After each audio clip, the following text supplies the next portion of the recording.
We're actually 65 feet below ground in a cave. As far as I know, we are the only legal distillery on the planet that's located inside of a cave. Nestled deep beneath Park University in Parkville awaits a hidden gem. Mixing up high-end liquors is the name of the game for Steve Strong, owner of the boutique distillery SD Strong. At first, I was like, I don't want to be in a cave. No one's going to find us, you know. But then what I realized was that, I knew we were going to have kind of this bootlegger sort of vibe and feel. And, what's more bootlegger than being inside of a cave?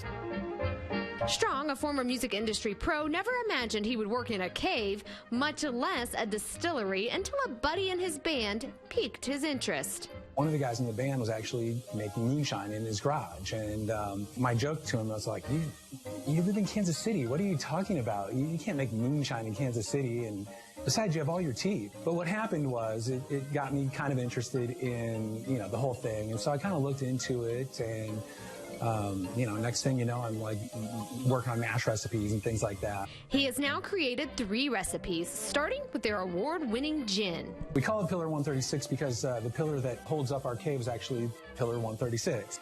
I didn't feel like the world necessarily needed my version of a London dry style gin, so I wanted to make something that was a little bit different. I also knew that I was going to have to drink it for a long time, so I wanted to make something that was something that I enjoyed and I really liked. When you taste it, you'll get most of the citrus flavors up front, and then it fades into a little more of the spiciness. Also, you definitely get the juniper in there. Then it actually ends with just a little bit of, it's called cassia bark, which is the same thing as cinnamon.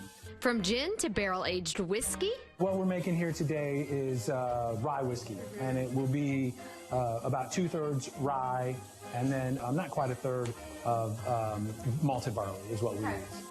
And finally, the vodka that started it all. Up front, you'll get most of the citrus notes, and then it'll fade a little bit to the spiciness of the ginger and the angelica root, and then it should just fade into a little bit of cinnamon. It's a little bit hotter than the vodka.